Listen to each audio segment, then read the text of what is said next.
There was a time when I was doing Devils games and Versus and NBC that I did 8 games in 10 days. I think I'm 74 now. I was 65 then. And that was one of the last, I couldn't do it. that was one of the last years that I did 120 games in a year. But the point I'm making is that I wanted to be at the morning skate, which meant that with each of those games, I needed to be at the airport really early to make a flight that would get me to the next city so that I could be at the 10:30 and 11:30 skates, because those were so important. One of the things I missed this past August and September, because I was doing games from home, but also the other reporters missed who were either in the bubble in Toronto and Edmonton or were not, was that the sessions with players were not held in dressing room areas. They were only available electronically. And the real value that you get as a reporter is having that time at morning skates when there's not the urgency that there is at 6 o'clock for a 7:30 game. The players got to be at various meetings, so you only get a minute or two with them, and they're distracted because they've got other things that's on their mind when they're back for the game. But at the morning skate, they've got lots of time, not as much as they do the day before, but they still have time. They've had their practice. They're going to have a team meal probably. Then they're going to go home, so that you don't have that urgency of time. Here's an example. So it's the Winter Classic in Dallas, and it's January 1st, but this is the day before, and the practice at the Cotton Bowl.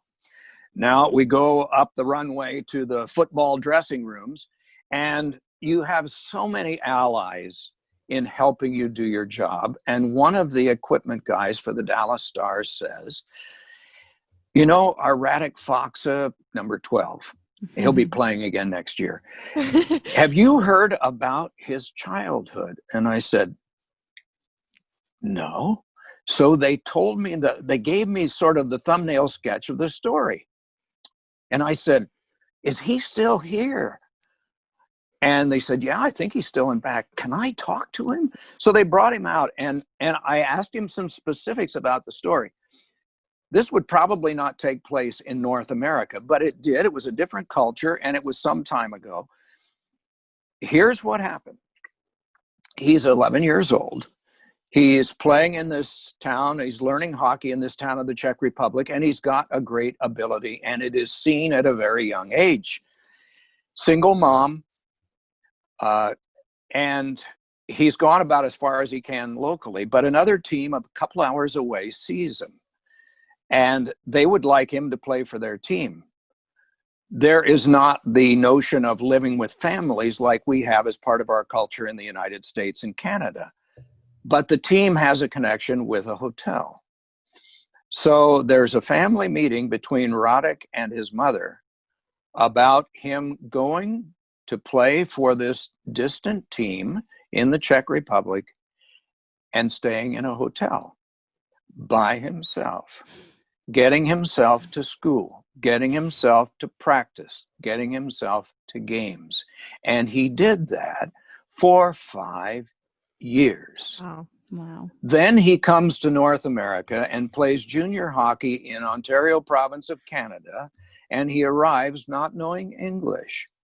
Then he is drafted by the Stars, plays some American League, and finally makes the big team. And I was hoping to tell that story during the Stanley Cup final, but he was hurt during the final. And I thought, if they win the Stanley Cup when he's out there raising the Stanley Cup, I'll get to at least tell part of the story. Yeah. So anyway, when they brought him out to me, I've given you the story. When they brought him out to me, I said, so the door closes behind you at age 11 in the hotel room. What are the first few weeks like? And he said, I was pretty lonesome. I'm thinking, I guess. I said, so how are you and your mom with all of this now? He said, I talk to her almost every day, and I'm not telling you it was easy, but of course it worked out well for us, but it was certainly not an easy time. But what a guy. I mean, what a mom, and what a situation to have risen above that all that time.